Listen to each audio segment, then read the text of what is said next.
1982's The Thing is a thrilling film reaching back to the year 1939, adapted from the novel Who Goes There, exploring both themes of isolation and paranoia and how the two are explicably linked. These ideas were omnipresent in a Cold War America post-World War II and have only been heightened in current times. The presence of a shape-shifting parasite that will do anything to not just survive, but spread its torment, will cause a man to lose grasp of what is true.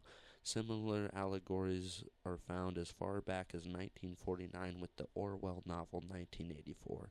Similar fear persists in current-day North Korea. It's this fear that can break a man and create the room for authoritarian ideals to not just seem reasonable, but to prosper. Let's start by analyzing the very setting of the movie. This John Campbell story takes place in a research center in Antarctica, the least developed of the 7 continents, with no stake of claim by any particular world power. This land is deemed mostly barren and under control of United Nations research committees. It is less than sparsely populated, home to only those who have been sent there to do God knows what under the guise of research. In real life, just as in the film, what they are studying isn't explicitly clear, leading many to ponder on the wild conspiracies of aliens, Nazi dignitaries, or the flatness of the earth. The mere existence of the continent in relation to the rest of humanity brings to mind isolation and paranoia, an uneasy sense that there is more than we know. Meanwhile, maintaining its importance geographically with its effect of being one of the poles that regulates the climate with its lack of sun influencing ocean currents, atmospheric circulation, in turn regulating global temperatures and seasons, while also reflecting a great amount of radiation back into space from its polar ice. Beyond this, the story itself persists of a shape-shifting alien that drives a band of researchers mad. The alien is a parasite that will do anything to self-persist.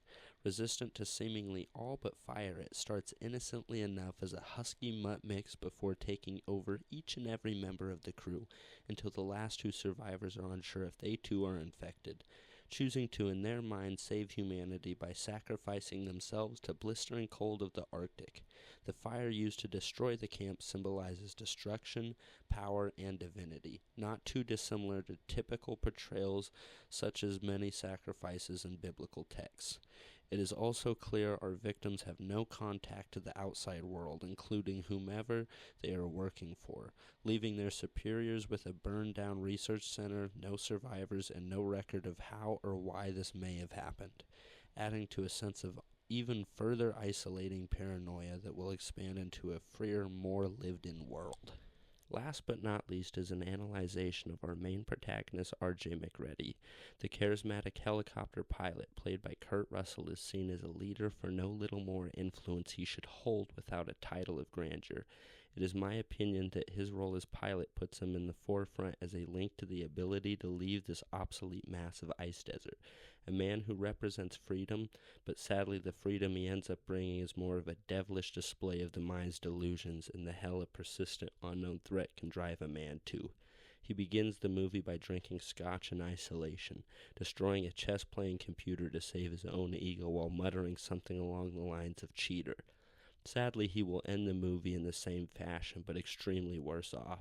He sacrifices himself after destroying everything in the name of saving humanity from a cold, calculated, unimaginable beast. He will then share a drink of scotch with the level-headed Childs, as they both pass away wondering if they too are really who they think they are. This to me proves evident that neither man is infected. The grueling parasite would never do anything that didn't benefit the continuation of itself. Also, the alien life form is hyper-self-aware in its existence in a host creature, for that is its main strategy of prosperity. In conclusion, I think RJ's final moments symbolize something important in the growth of man, in overcoming the great unruly beast. Though he stays the man he is true at heart, ending his life in the cusp of tonic, he transcends his selfishness, even if that's what initially sparks his paranoia. He goes from killing a presumably expensive machine because it outwitted him in a game of chess, to burning a presumably even more expensive base and everyone he'd come to push away in the name of destroying an unfeeling life form that has seemed to strategically set itself straight on a path towards world domination. He chose to take matters of destroying the threat into his own hands, even if he too may be that very threat. This could be seen as a metaphor for how man consistently conformed to fascism and has overthrown it through the rebirth of self, a thought that harkens back to stories as old as the execution of Christ, the resurrection of self by sacrifice so that others later will prosper and be forgave. In this instance, RJ's resurrection will be forgotten as no one will know of the freedom they were bestowed by his selfless act.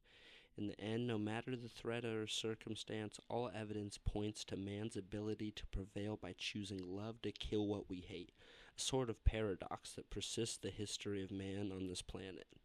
The ability to choose even in the cold, uncaring world, to believe in right and wrong, and that even if not all is right, and it means bearing the wrong, that love and forgiveness are the only practices to pull one from the depths of hell and towards a path of salvation for all.